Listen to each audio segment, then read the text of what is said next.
to reserve 5 minutes for rebuttal. You got it. If it may please the court, my name is Ken Turkel, Bajo Cuba Cohen Turkel. I'm here with co-counsel Kristen Norris, Kynes Markman and Feldman on behalf of appellant Terry BOLLEA. At the start, the most basic question I think here is the trial court's error in relying on a general non-specific denial of alleged jurisdictional facts relating to a conspiracy to improperly then shift a burden of proof on a speaking motion which only relied on this very general denial, thereby ignoring well-established precedent, the well-established principles of jurisdictional allegations in conspiracy cases as espoused by this court and the Florida Supreme Court. Big stock in the fact there was no what the trial court regarded as affidavits in rebuttal to what they claimed. Does that factor in your argument at all? Judge, it was somewhat confounding to us. We don't think the court should have gotten there. As a threshold level, this was a highly specific amended complaint we pled.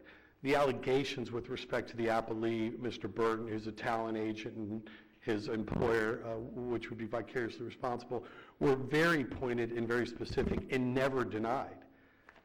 And Judge, I want to get to your question, but as a predicate to it, the bottom line is all he did was file an affidavit, and I want to make sure I get it right, saying he never discussed or entered into a formal or informal agreement or understanding with anyone regarding the sex tape. That was it.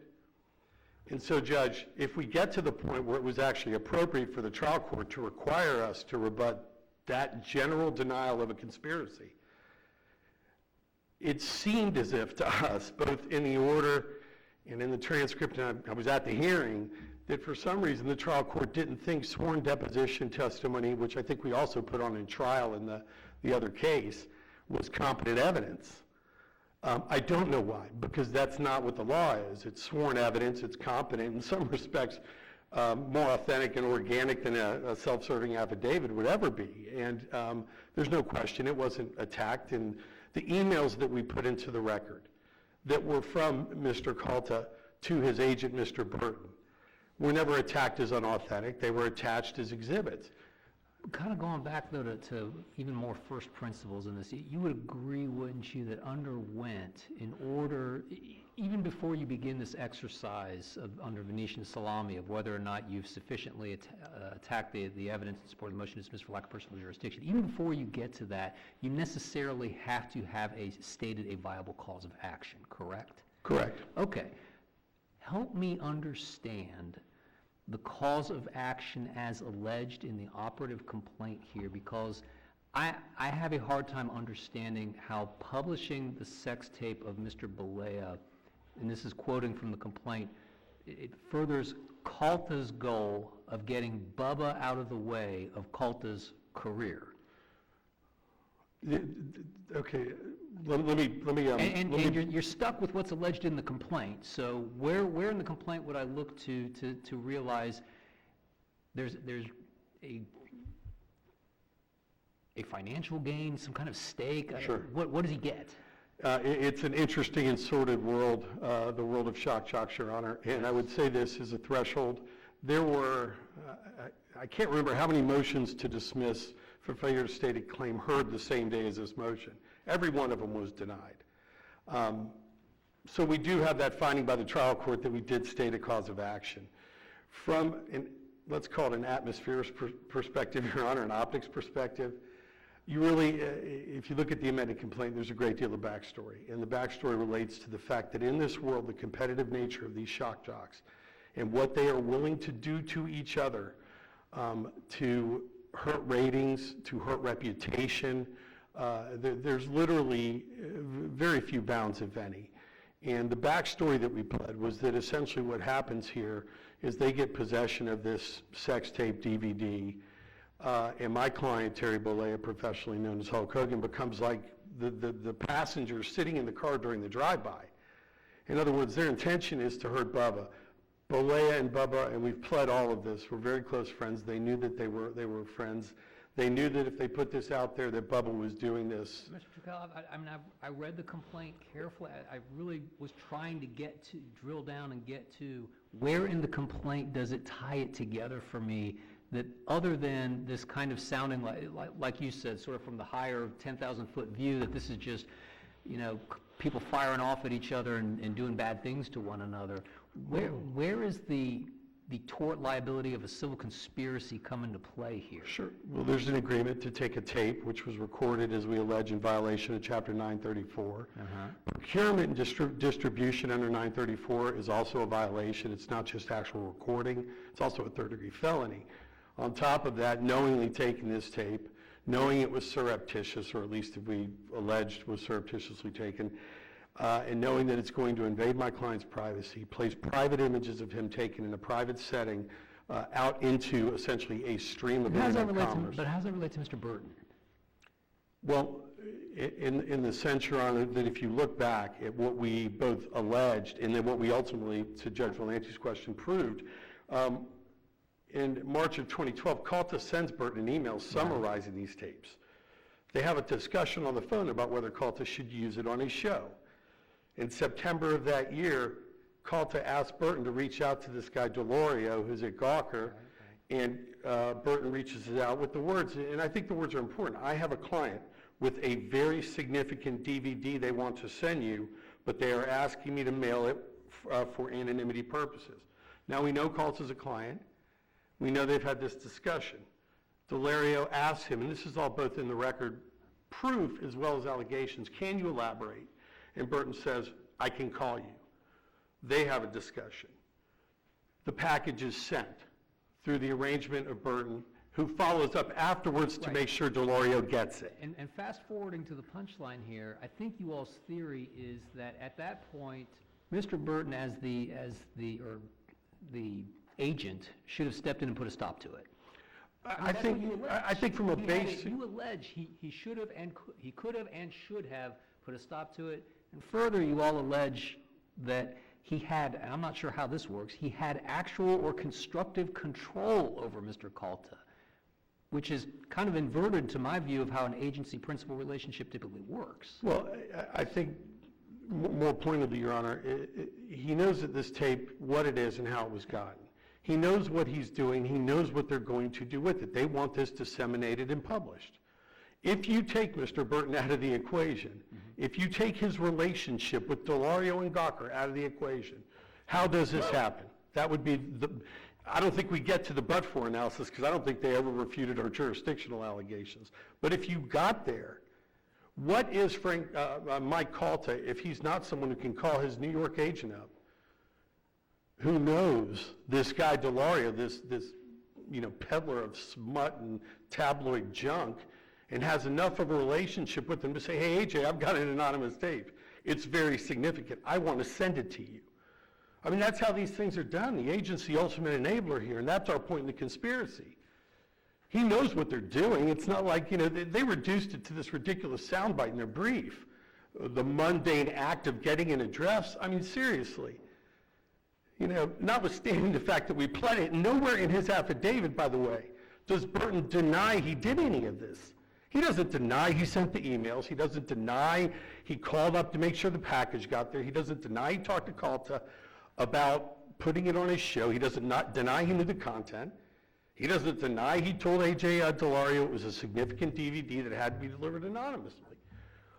Now, Judge, that's the point of the case.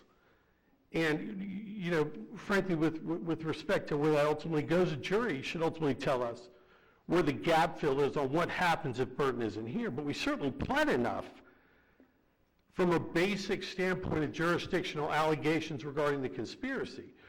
All the trial court did, and I'm trying to keep an eye on my time here, y'all. You're under 11. All the trial court did was take this affidavit he files that literally is never discussed or entered into a formal or informal agreement or understanding with anyone regarding the sex tape, relies on that to somehow conflate it into a denial of these specific facts, which aren't denied. And we know that's not appropriate. We know under D'Onofrio, under Bowles, all these cases, that you can't just say, conspirators rarely say, yes, I agreed to commit a crime. I agreed to do this. Of course they're going to say, I didn't know, I never entered into an agreement, right? But that's not the inquiry. So, help me out with this other point that's brought up a little bit later in the briefing.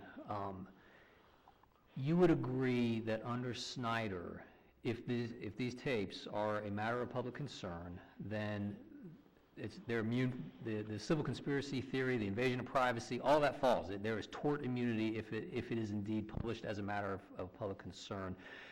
Putting aside the extortion portion of what's alleged in the backstory here, putting that aside for a moment, but the actual publication of this, if it is a matter of public concern, there's tort immunity under Snyder. Am I correct or incorrect? No. I don't think you can reduce, and this is their tipsy coachman argument, which is kind of a heck of a tipsy coachman argument to raise, First Amendment newsworthiness for the first time at the appellate level. But in fairness, it's not the first time this issue's bubbled up, and that's where I'm leading with this. Is our prior decision in Gawker back in 2014, where we held that the sex tape was a matter of public concern. You might disagree with that. You might have a different take on that, but that's in the opinion. I don't know how we get around that. I definitely have a different take on it, Judge. I know the opinion says I was counsel at the time, but it was an injunctive relief appeal on a very limited record, and ultimately the guiding course of that case was the Toffoloni trilogy out of the 11th Circuit. That is what applies.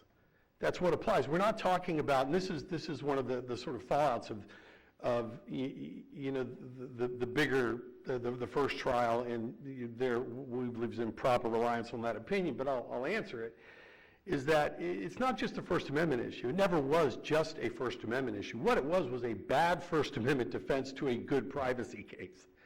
And when you get into the balancing of First Amendment privacy rights, Toffoloni is the law. It tells us what to do. And there's a test in there, and it's a fact-intensive test. And that test is it newsworthy in a sense that it outweighs what essentially is a morbid prying into the lives of others? Now, I've had that question answered by a jury, and that is this newsworthy enough, mind you, in this court's prior opinion, for a media entity? These are private individuals now, and we have different standards of speech and different forms of speech and so forth, but notwithstanding that, it's a balancing test. That's why it's really inappropriate to bring it up in a tipsy coachman or any other way at this phase, because the factors you have to evaluate, and this is really where I don't want to say I disagree with the prior opinion, because it says what it says on a snapshot of a preliminary injunction. So here's the difficulty that it puts us in. You are asking us to reverse this order, which necessarily requires us to write an opinion. To write an opinion to do this, we have to somehow reconcile what is, I understand what you're saying. It was a different context, but it was the same sex tape. And there's a holding here that says it's a matter of public interest. We have to reconcile that necessarily with saying, yes, although that was, we held that back then for purposes of here, we're no longer saying that it's the same sex tape is a matter of public interest. As a matter of law, that interlocutory opinion doesn't bind this court. The record wasn't developed. The Toffoloni balancing test is the applicable test, and it wasn't really analyzed in that case at all. That was really more prior restraint type analysis. That was definitely a part of it, yes, I agree with that. They cite, I think Toffoloni's mentioned in there, but ultimately speaking, where that case went in the proper test for this case or that case would be balancing privacy rights with First Amendment rights or newsworthiness, public concern. That's what it is, and Judge, it's just a fact-intensive test.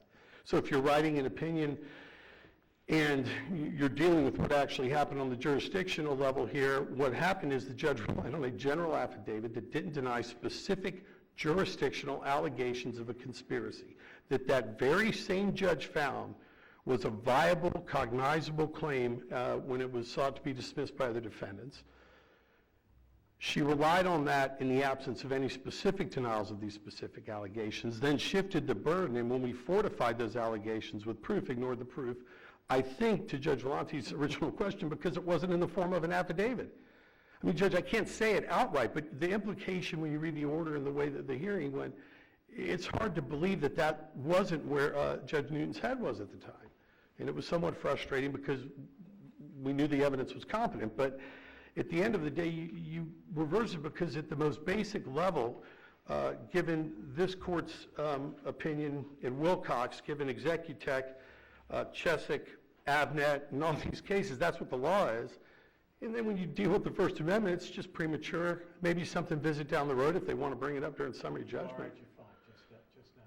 Am I at my, You're at your 5 minutes. okay. You And so keep going, Michael. that's really, unless the panel has any other questions, I think from the standpoint of the jurisdictional allegations, this idea that this was just a mundane getting of an address is not true. It's not supported by the allegations, not supported by even their affidavit, which didn't refute any of our allegations. I think that this court should reverse this dismissal for lack of personal jurisdiction. And Judge, I think that, down the road, right now, there's plenty of authority, both in Tofaluni and otherwise, that is something on a more developed factual record for a later day. I'm going to save you the full 5. Thank you, I appreciate it. Okay, good morning.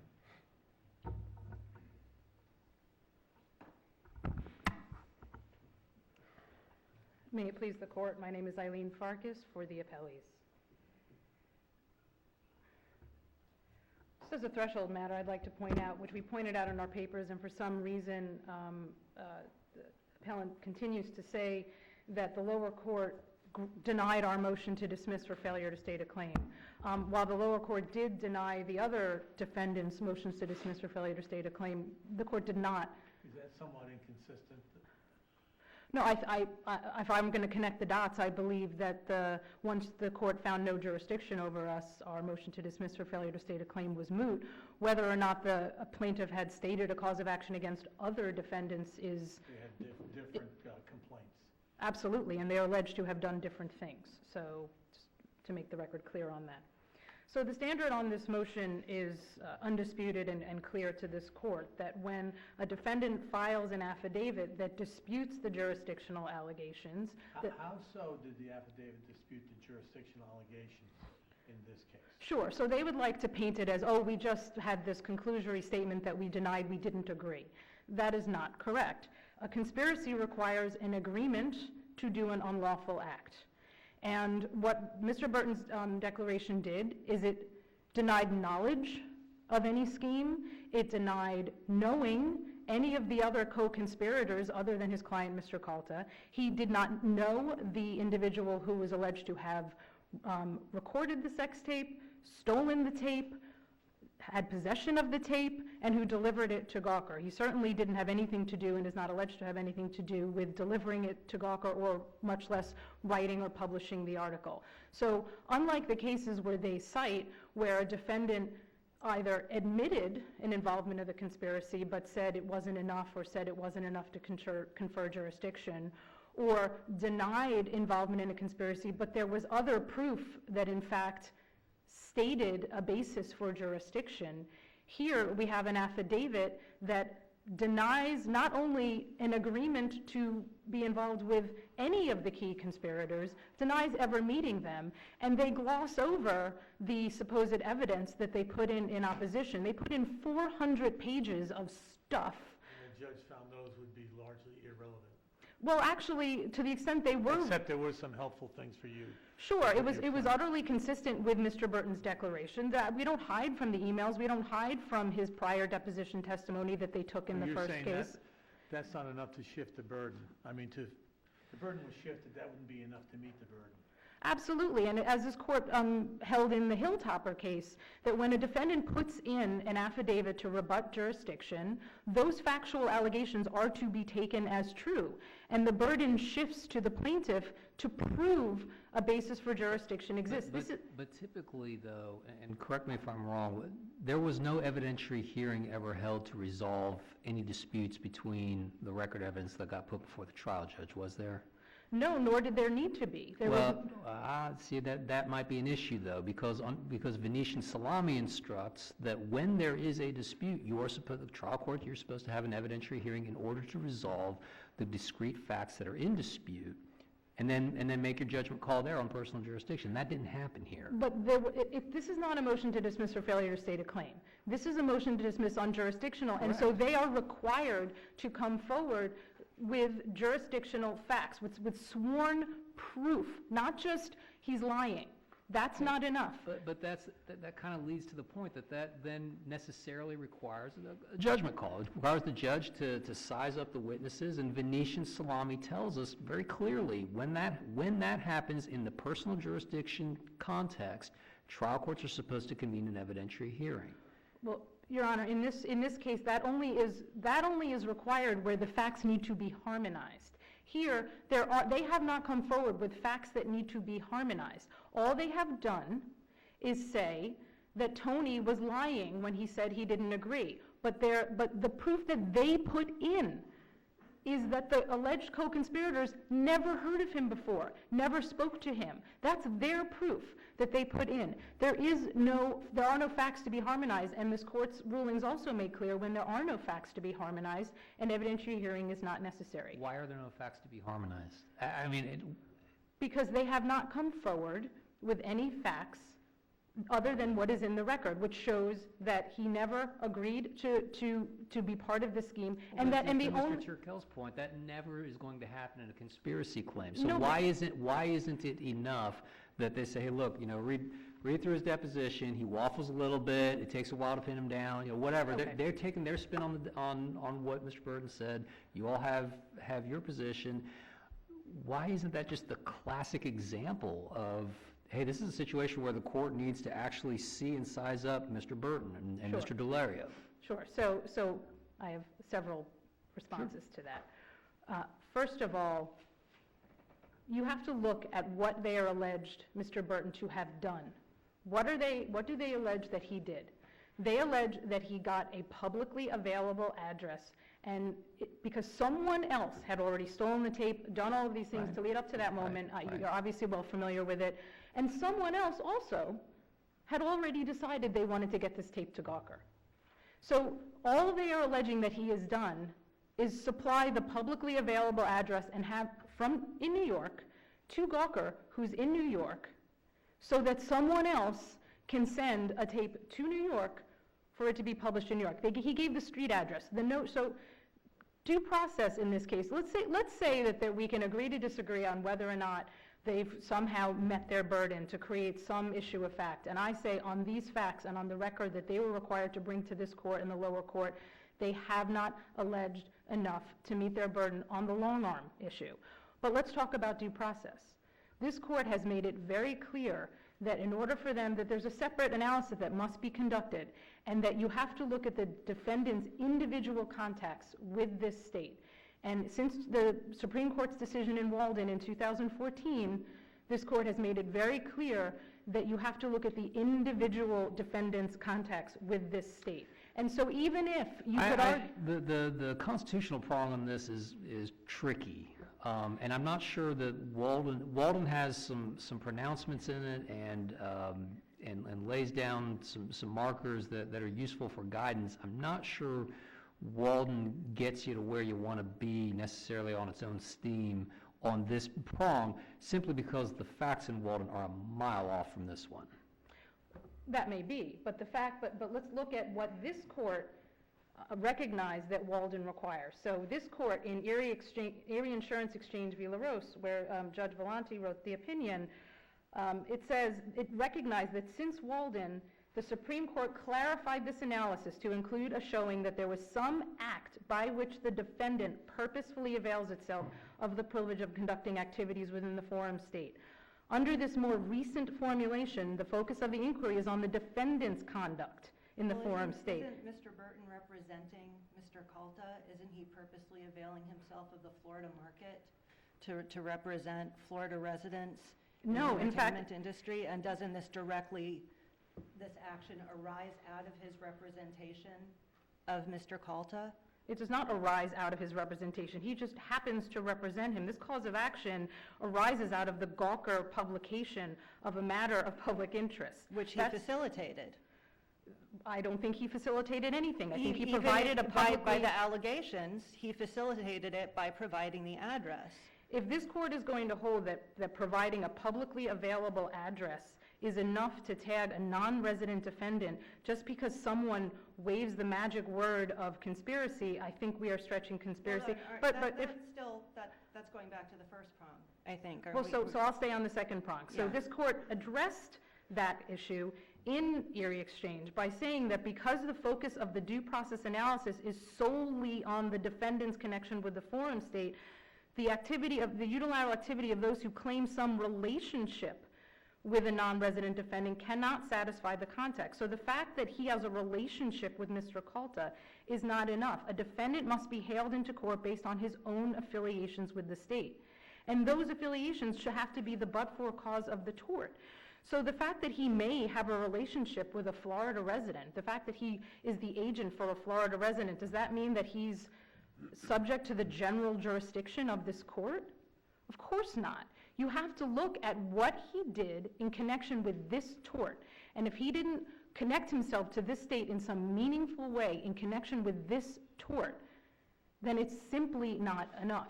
The whole due process analysis is not for the convenience of the plaintiff or third parties. It's for protecting the interests of non-residents to be hailed in here.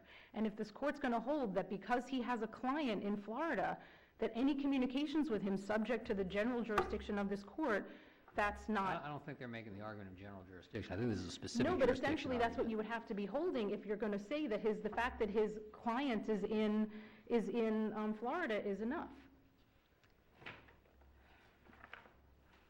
And then I'd like to get to the First Amendment, as Your Honor points out, that a reversal, which we obviously believe is not warranted, would require, one more point on that, is that there was nothing stopping them from, they're not without a remedy, right? They knew all of these facts upon which they've sued my client. They knew before they brought this suit because they obtained discovery from him in the first action. And there was nothing stopping them from filing an action in New York and seeking him there. So they were not without a remedy. In terms of the First Amendment argument, they know their client's a public figure. This is not disputed. None of the facts upon which this court based its earlier ruling are in dispute. He's a public figure. This was a matter of public interest. There was already press about these recordings 6 months prior. What did his client do? Did he hide from it? No, he gave interviews. He himself acknowledged the pressworthiness and sought to increase his fame as a result of it. He had a reality show. He had all the facts that all this court need do is read its prior decision to realize that, sure, it was a procedurally different motion. Sure, it was on an injunction. But is this court really going to rule any differently when faced with the identical facts the second time around? In order for there to be jurisdiction over my client, there has to be a tort that is committed in Florida. There is no tort here because the post is a matter of public concern. All of their claims derive from the post. They try to argue in their briefs that, oh no, we're not seeking to tag them for liability because of the post, we're tagging them because of some illegal activity. All of the claims, they asserted the identical claims against Gawker as they have against our client. It's semantics, it's the same claims. And as the court ruled upon in the first action, the Bartnicki case, to the extent they argue, well, because it's illegal activity led to the acquisition of the tapes, that somehow the First Amendment doesn't apply. Well, the Supreme Court in Bartnicki addressed that exact issue and held that another person, a third party's illegal conduct in connection with the recordings does not remove the First Amendment protection from the recording, and it doesn't only apply to media defendants, it applies to non-media defendants as well. The court made it expressly clear. So like the defendant Yoakum in the Bartnicki case, Mr. Burton and Don Buchwald and Associates cannot possibly be found to be liable when the publication itself is immune from protection. So while we don't think the court needs to reach the First Amendment issue if it affirms on the long arm or the due process grounds, in the event that the court is inclined to not agree with us on those arguments, then the First Amendment absolutely has to bar jurisdiction over my client because no tort was committed there. The court has no other questions. You're good. Thank you. Thank you.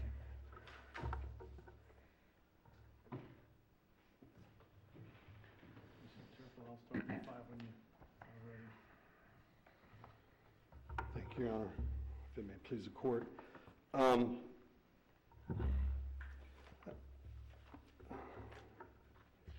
Every now and again in a case, you hear things, you see them on paper, and you wonder how you're saying these things so differently. But the idea that the conduct that was pled and proved by us with respect to Mr. Burton can be reduced to getting a publicly available address is just not true. There's no version of it that's true. He is an agent working for a big agency representing celebrity shock jocks. He avails himself of that relationship, obviously makes money off of it, and communicates with his client in Florida. His client in Florida reached out to him to arrange the brokering of the delivery of an illegally obtained sex tape. And that's what he did. He brokered the delivery. He just didn't get an address. He knew the content because his client had sent him a summary of that content. He then engaged to the extent that after he reached out to A.J. Delorio, who he knew and knew what he did for a living, doubled back to make sure he had gotten it. And then gratuitously told him also there was another tape that included more racist comments. Beyond that, he also knew that Matt Lloyd, at least according to his client, Mike Calta, was the one who sent the tape. So this idea, this babe in the woods routine, if he knew nothing and he had no idea, I mean, we're at the pleading stage of this thing. And we know enough to know why he got the address and why he brokered the delivery of this tape. We pled it. Nowhere in this record do they refute it. They just don't. And the things they refute, a conspirator doesn't have to know all of the members of a conspiracy. We don't have to prove a conspiracy at this point.